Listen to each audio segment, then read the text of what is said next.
Hello, students. Thank you for being here and watching this video.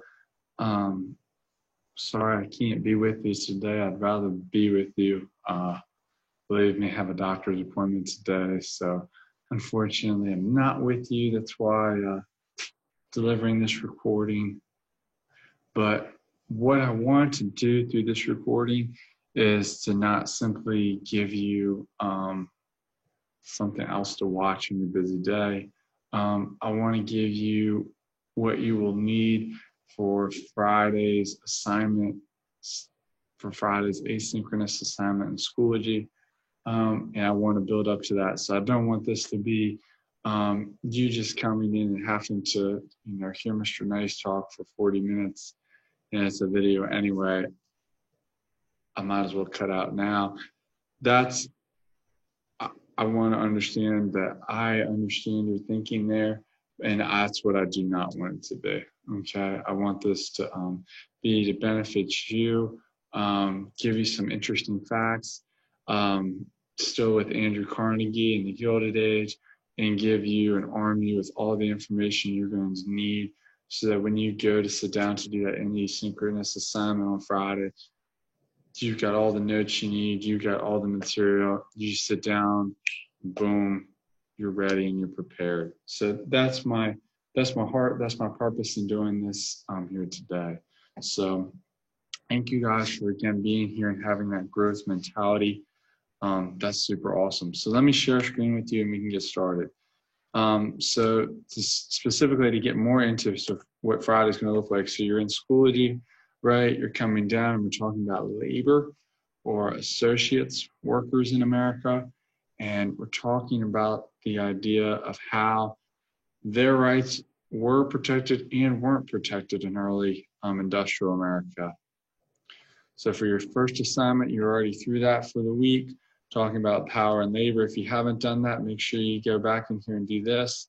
But the main thing you're looking at is you're looking at excerpts from what did Andrew Carnegie say, and then what did the People's Party platform, what was labor saying at the same time? So you can kind of start to see, this is what one side says, this is what the other side of these equations says, and do they line up or don't they line up? And that's what I want you to see here. So you have 4 or 5 questions that will appear in the submission box. So if you can submit those, I'm only looking for a sentence or 2 for each one, nice and short and sweet, and a little bit of compare and contrast for you, okay? That's pretty self-explanatory. What I want to hone in on today is Fridays. So go back to the folder here. So on Friday, I want you to go in and you are going to have a discussion board that's about homestead and labor, okay? So we talked a little bit about homestead strike last time when you were here, and talked about, which is Andrew Carnegie's plant, right?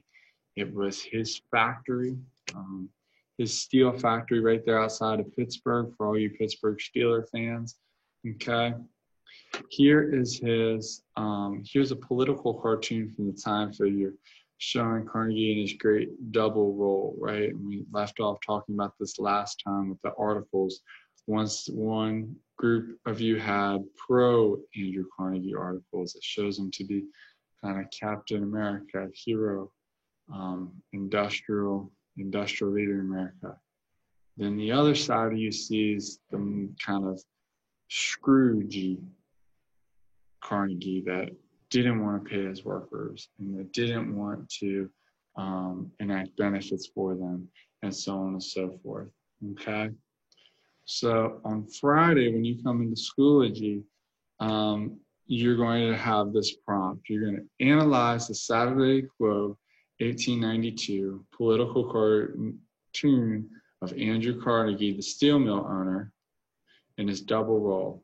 Look at the details and synthesize, that's a big word for me, synthesize the information we have learned this week to answer the lesson's central question. Okay, so here's what you're trying to answer. How did the Homestead strike impact the lives of American labor, and did it create change, or did power continue to concentrate into the hands of the few? Okay. I want you to try to find out is I want you to explain, who is Carnegie, okay? Who is this guy?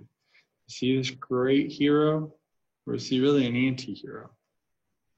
Is he a great hero for producing steel that builds ships and planes and bridges and cities? Or is he really a robber stealing people's time and talent and treasure? So here's your goal for Friday. You're going to write 2 historically defensible paragraphs citing the political cartoon and at least one other source from class, okay? Could be a history article, could be a primary source or film clip, okay? I don't know about you, but it stresses me when somebody tells me I need to write something and they don't give me very much to go on. One political cartoon isn't a lot to go on to write 2 paragraphs. So my goal is to give you the everything else here, so that when you sit down to write this, you are square and you are whole on it, okay? So let's go back, okay? So we kind of went through our vocabulary last time. You have strikers, remember keywords again, there's strikes, scabs that break the strikes, labor unions, okay? The idea of workers collectively coming together, and also the idea of collective bargaining, where workers can negotiate together because like they say, all of us is definitely louder and stronger than any one of us, right?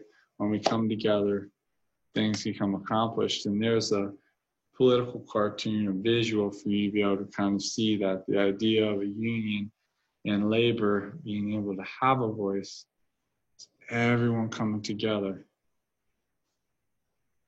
and becoming stronger through unity, okay? And so Carnegie's goal at Homestead was to break the union, okay? And we talked about that last time, where he leads to this violent confrontation where the union, the Amalgamated Association of Iron and Steel Workers, strikes. They decide they're going to walk out of Carnegie's plant and not go to work until he decides to pay them a higher wage and decides to recognize them as a union. Carnegie, on the other hand, hires Henry Clay Frick, staunchly opposes this, and leads to the bloody confrontation where 16 are killed, what we saw last time. But it still begs the question, who really is Carnegie? Who is this man? And that's what we need to find out today. So recap, the most powerful union in the country goes against arguably the most powerful man in the country.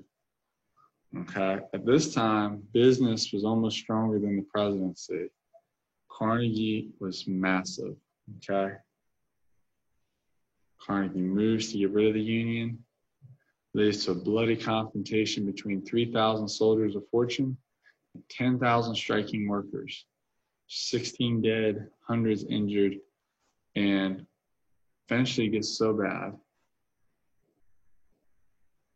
I think you could say it's even worse than some of that's been going on today, some of the riots in the cities. Pennsylvania National Guard dispatches 8,000 troops, okay? More than what the Shorebird Stadium holds, to kind of give you a reference, entered and they put down the strike. Strike begins in July, okay? But by November, Carnegie wins. The union is crushed, it's gone, and all those men that marched, that picket, that fought, have to go back to the factory, and they accept less money and more working hours and no union. Carnegie said, we're going to wait them out. They'll eventually come back when they're hungry. And that's exactly what happens. Here's some pictures just to give you a little bit of a flavor for what the factory was like. Black and white doesn't really do them quite justice. You can see like the industrial nature, okay? You see a little bit of what they call, not that you need to know this, but it's the Bessemer process, okay? For steel, where they determined how to make steel profitable and at a great price, okay? But to do it to furnaces, hotter furnaces, and just sheer labor on the part of so many people. That's where the workers are spending more than half their lives. And then this is one of Carnegie's summer homes in New York City, okay? This is his New York City mansion, one of his many homes.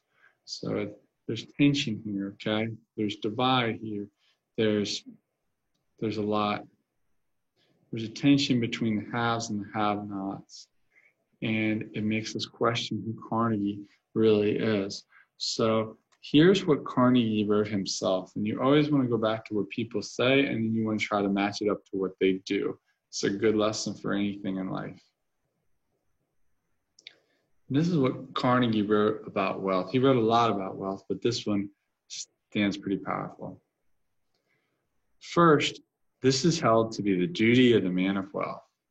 First, to set an example of modest, unostentatious living, shunning display of extravagance or riches and money.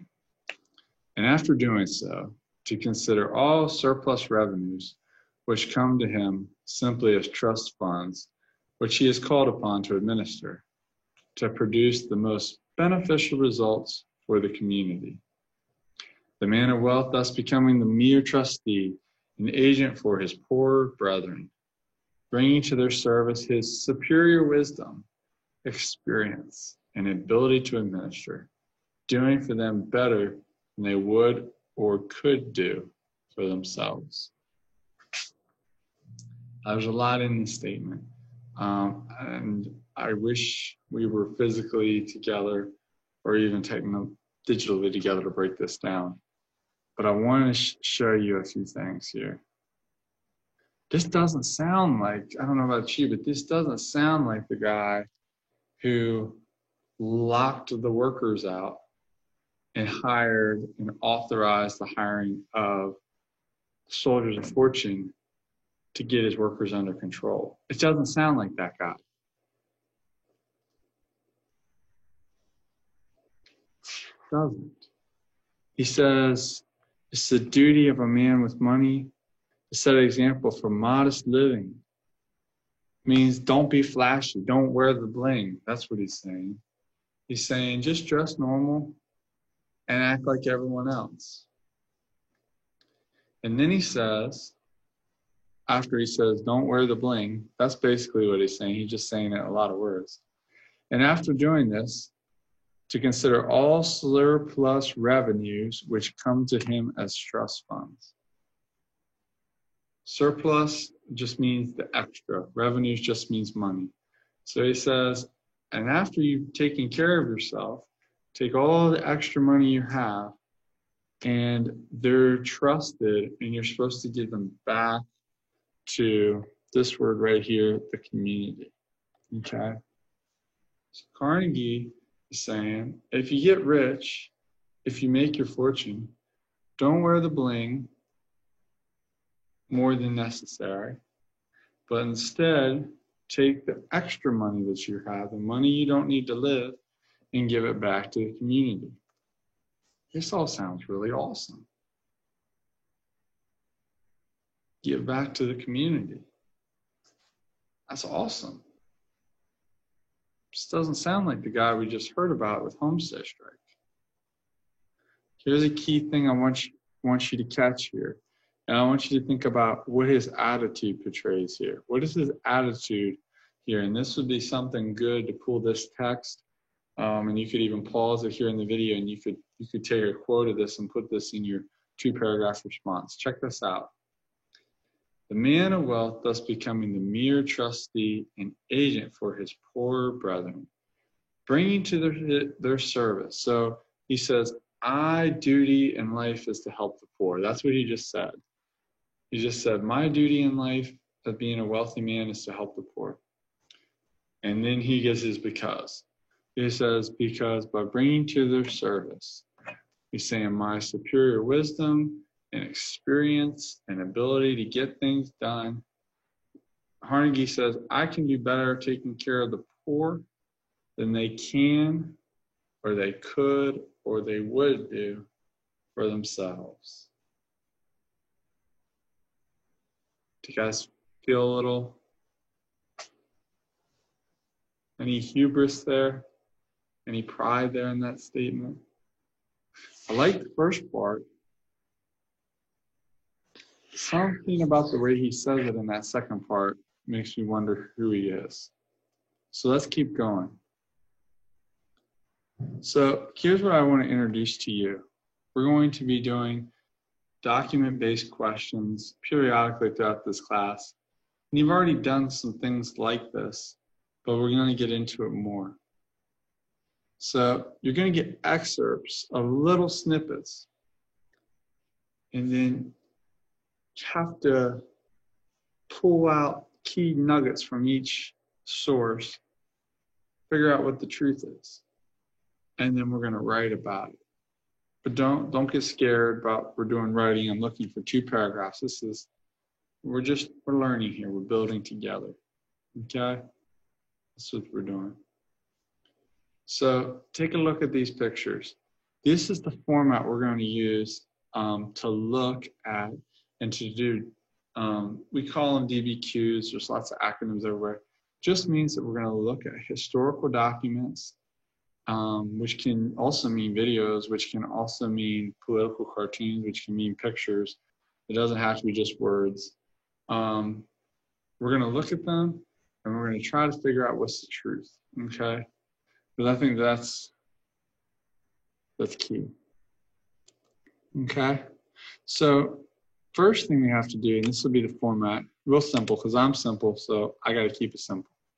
So first thing you have to do is we're just going to have to describe the document. So what we're looking at here, we're seeing the birthplace of Andrew Carnegie in Scotland. Carnegie's family of 4 lived in an attic room above his father's weaver shop. The building was shared with another family. Years of residence from 1835 to 1848. Annual rent was $20. Okay, that looks pretty humble. Looks like pretty humble beginnings to me. Let's keep reading. Second picture doesn't look, that looks like a castle to me. Skibo Castle in Scotland. Andrew Carnegie purchased Skibo Castle in 1997 and made long, frequent visits residing there. Renovation cost $10 million. Okay, so here's what I would do. For my describe the document, I would just put in real simple. Photos. Excuse me here. I would just write in and say, photos of Andrew Carnegie's homes from his childhood to adulthood. And then I'll put something about the differences. Carnegie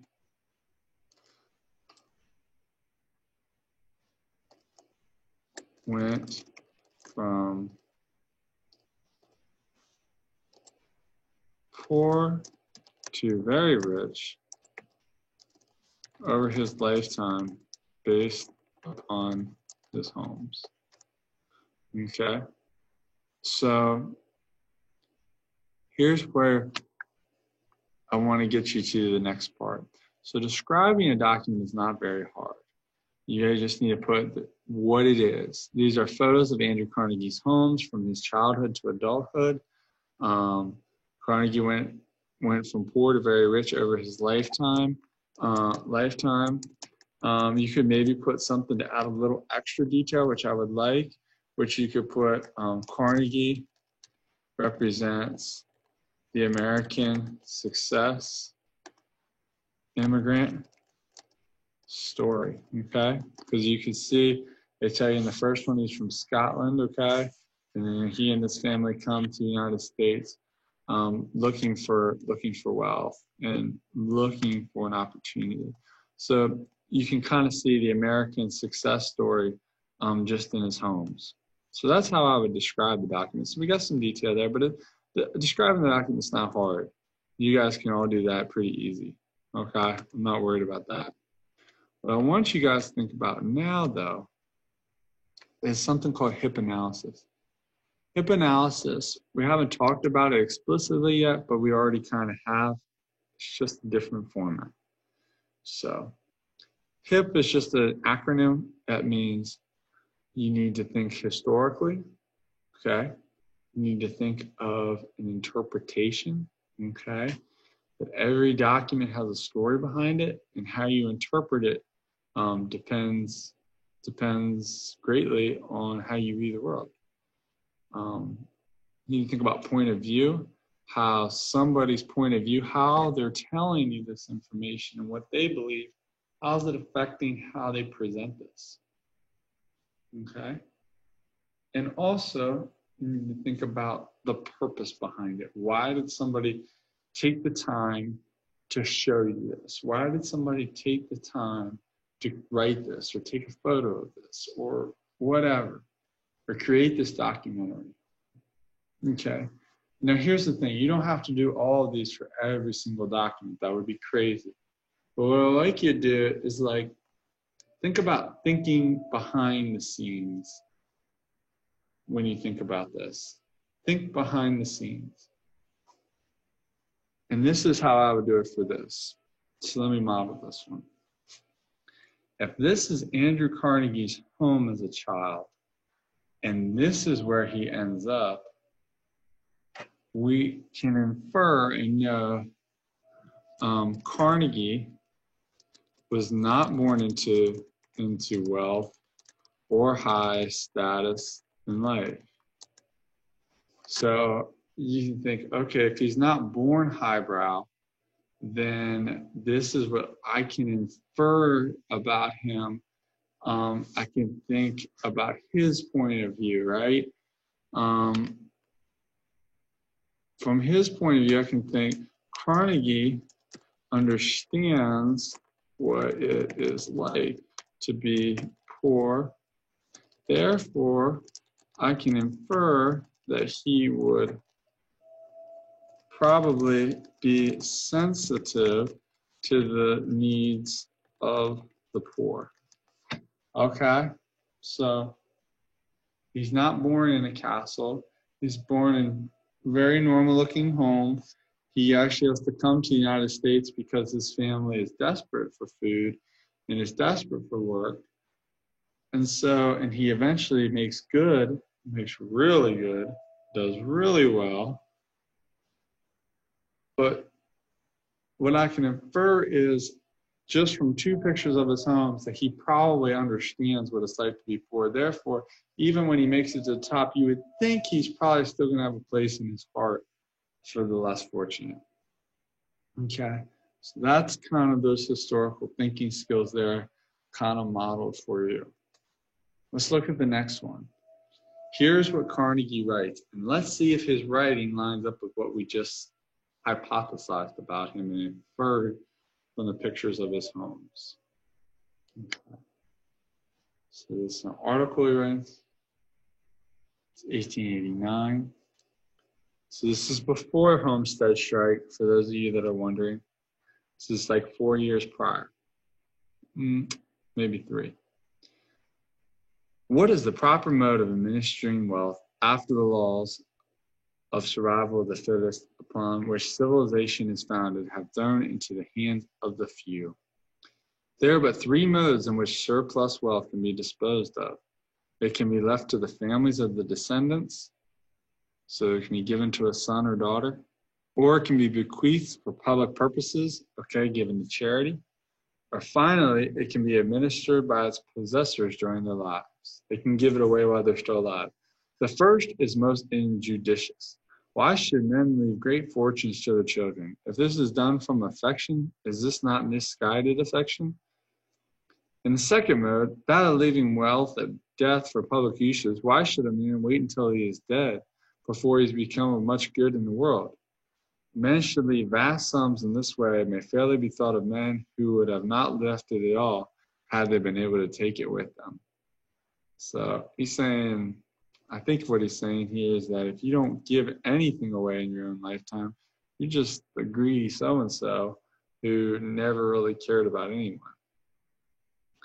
So this is Carnegie's argument, and it's a good one. He says, there remains then only one mode of using great fortunes.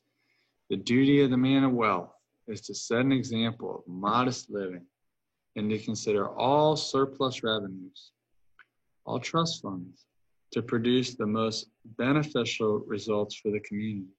The man of wealth thus becoming the agent for his poorer brethren, there you go, bringing to their service his superior wisdom, experience, and the ability to administer, doing for them better than they would or could do for themselves. The man who dies rich dies disgraced. Ouch. Okay. So Carnegie lays out an argument here for us. First off, I don't want to get ahead of ourselves and get into that. First off, we need to do the easy one. We need to go in and we just need to describe the documents. So we could say Andrew Carnegie is writing about wealth in the North American Review as a magazine from the time, 1889. Carnegie explains the 3 ways for wealth to be distributed to society. Okay? So he says there's 3 ways that somebody can do things with their money. Pardon the interruption. This is just a reminder that at 1 o'clock, the Schoology Lab will be taking place in the cafeteria. Just a reminder that at 1 o'clock, the Schoology Lab will take place in the cafeteria. Thank you. Okay. So you know this is from the North American Review. So Carnegie's writing for a magazine. Okay. So you can think this is not a personal journal or diary. This is something he wants everyone to read and everyone to see. So that's important. And he's explaining 3 ways for wealth to be given, to distribute to society. He said you can give it to your kids, you can basically keep it for yourself your whole life, or you can give it away and do good things with it and be a charitable person. So of course he says you need to be a charitable person. If the man who dies rich, the man or the woman who dies rich dies disgraced. They're disgraced if they don't do something with their money past just keeping it for themselves. Sounds good, right? I agree with them. I agree with them. HIP analysis, point of view. What can we pull out from this? Just think about this. Okay. To me, going back to what we talked about last time, and there's not a cookie cutter way. Your brain might go in a different direction. Do that. Just keep pulling from the documents. Root your answers back in the documents. If I go back here, I inferred and I guesstimated that Carnegie would care about the poor because he grew up poor. You know, that he wouldn't forget his humble beginnings. That's what he's telling me here. So that's what I would for point of view again, I would say Carnegie through this document shows, or through, I'll just use the actual proper name, through the article wealth shows that he had not forgotten his humble beginnings and believed it was the duty of business leaders to care for the poor society.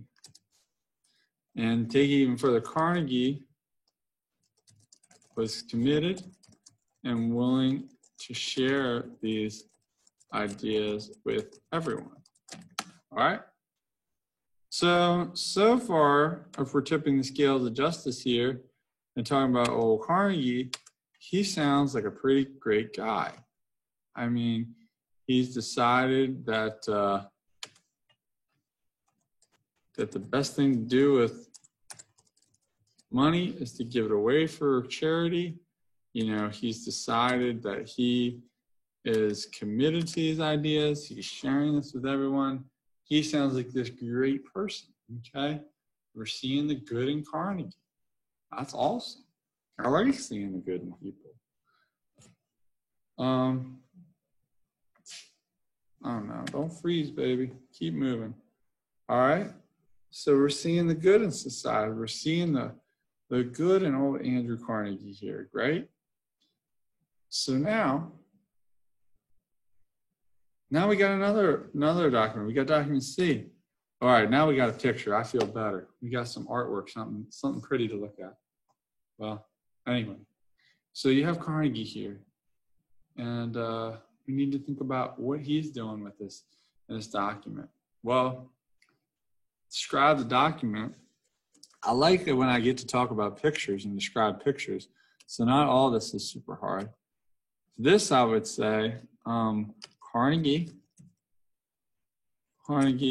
is giving away funds on a map with a giant bag called Given for the public good. So that's what I got. Carnegie is giving away funds on a giant map with a giant bag called Given for the public good. All right, cool. I'll put coins and funds are rolling towards, I know it's hard to see, but those little buildings down there, if you could see the lettering, they say library. So coins and funds are rolling towards little libraries and public buildings all over the map of state of the United States. Cool. I think I got a lot of good details there. And if you see anybody's bothering you, he's wearing that dress there or that kilt, referencing the fact that, going back to his original home here, that he was born in Scotland. You can see right there. So that's kind of what the whole bagpipe get up is about. Okay? But he's given away in the US. Cool. Thinking critically and historically about this, I would say this political cartoon shows Andrew Carnegie to be a captain of industry, providing for learning, education, charity for the entire nation. Carnegie is shown to be a happy, generous, shown to be a happy, generous giver. All right, so we have our kind of behind the scenes look.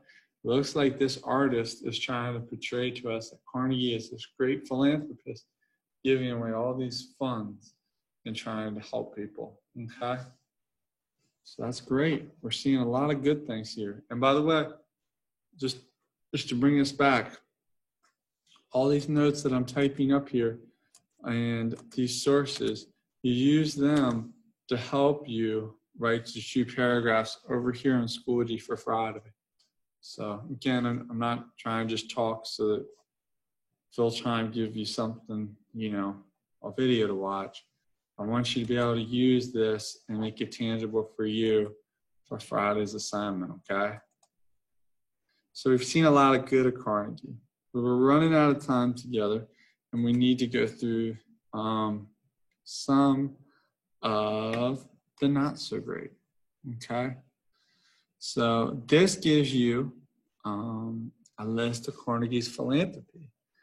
All right, so a lot of good things. At Princeton, he gives, he wants to create a lake named after him so they can have a rowing team. That sounds like a good, healthy, gung-ho support, education support, hopefully fishing if they're making a lake, but also a rowing team. That's kind of cool. Homestead Relief Fund, funds for steelworkers and their families. That's cool. Church organs, that's very cool. So he's into arts and the music.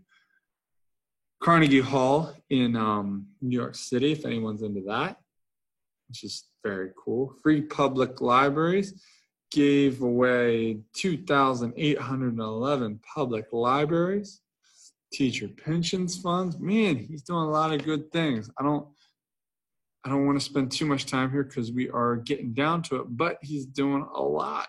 He's giving away a lot. So this is another thing that makes him kind of look a lot like the artist renders Carnegie here as this great guy. Okay. Here is maybe where we want to dive into.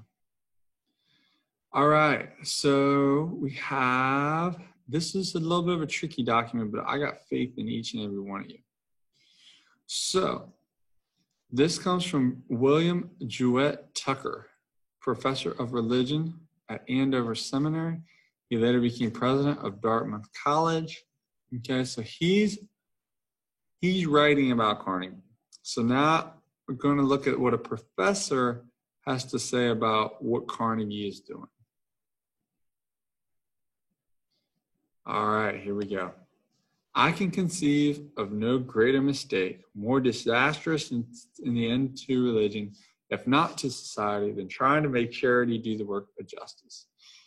I quote Mr. Carnegie's words, slightly transferring them, but not changing their meaning, that the millionaire is entrusted for the time being with a great part of the increased wealth of the community, because he can administer it for the community far better than it would or could have done itself. This, of course, is accepted and carried out in any complete way becomes patronage, or patronage means charity, okay? In the long run, society cannot afford to be patronized or charity. Society cannot afford charity. It is better for any community to advance more slowly than to gain altogether by gifts, rather in large part by earnings. Within proper limits, the public is advantaged by the gifts of the rich. But the method becomes the accepted method, to be accepted and relied upon. The decline of self-respect has begun. Why should there be this vast amount of wealth in the hands of the few? Oh, he's starting to take a jab at Carnegie here. The question is not, how shall money of the rich be returned to the public, but why should it exist in such bewildering amounts in the hands of the few? He's saying, let me put it in layman terms because that's where I live. This guy says, why do the poor work here and live most of their lives here, and Carnegie lives most of his life here? That's what he's saying. I'll read on. Why should this vast amount of wealth in the hands of the few? The question is not, how shall private wealth be returned to the public? But why should it exist in such bewildering amounts in the hands of the few? It is estimated that 2/3 of the property of the United States is in the hands of 1/70th of the population. So saying 60-70% of all the money in the United States belongs to just a few families, while everyone else is scraping to get by. It seems safe to assume that more than 1/2 of the wealth of the country is in possession of less than 50,000 families. The ethical question, so he's saying my big important question, okay, of today is, and I'm sure, lies in the distribution rather than the redistribution of wealth. All he's saying there is, why should Carnegie have so much and everyone else not have anything? He's saying Carnegie shouldn't have to give all of this back. It should already be distributed more fairly between people and the employer. So you guys already hit on this earlier in the week, because when I asked you, why does Carnegie want to break the union? You guys said it's for power, and you'd be right. Carnegie, he's doing a great thing right here. He's pushing all this wealth back to the people, right? Yet, whenever you have one person with too much power, the people suffer, no matter how much good they do. And that's what this professor pastor is saying. They can give us back however much they want to give us back. But you know, it shouldn't be about just giving back. It should be about making sure that these guys and girls and their families have enough to eat every day before we have to give them anything back. So if you look at this, we're going to describe this document. We're going to say, Professor William Jewett Tucker of Dartmouth College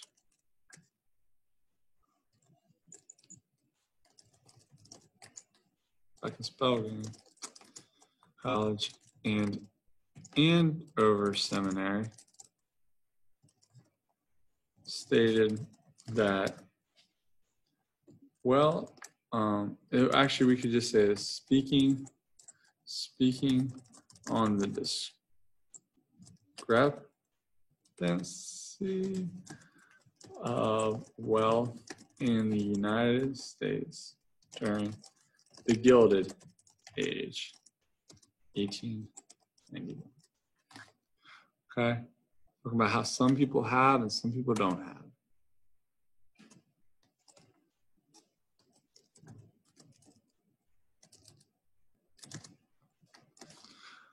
You can't spell discrepancy, guys. Talking about the difference. I need to simplify it for me. Difference of wealth. So what we can say then here is, and you can catch us at the end, Professor Tucker does not support Carnegie's interpretation for how the rich should live. Tucker believes that the wealth in society should be fairly distributed and earned by the people for their benefit.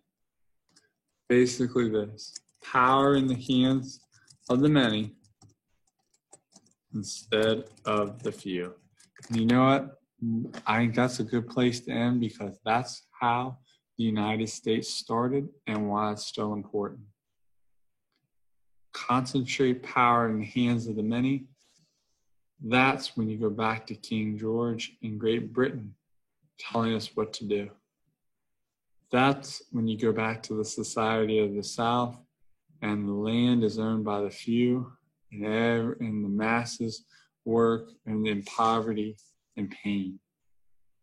Whenever you see in the United States power goes into the hands of just a couple people and is stripped out of the hands of the people, watch, because that's when you're going to have a war.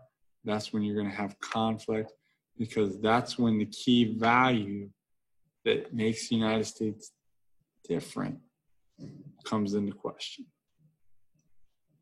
All right. So, tie back in. When you go back in here to analyze this political cartoon, now you have a lot more backstory on Carnegie, the good and the not so good. Explain how this works. Is he a captain of industry, or is he a robber baron? Maybe you can write a nice historical piece and say, you know what, there's a little bit of both in here. Only thing that I ask is that you use the information here. You can use these notes and use these documents. Pick at least one of them to go along. You don't have to write about all of them. Don't get stressed. Pick one of these and use that along with the political cartoon here to support your answer and to write a nice piece explaining who Andrew Carnegie was and how is American labor impacted by the industrial titans of the day. Thanks so much for being here, sharing your time with me. I really appreciate you guys. You guys have a great rest of your day, and I will see you next week. Thank you, everyone.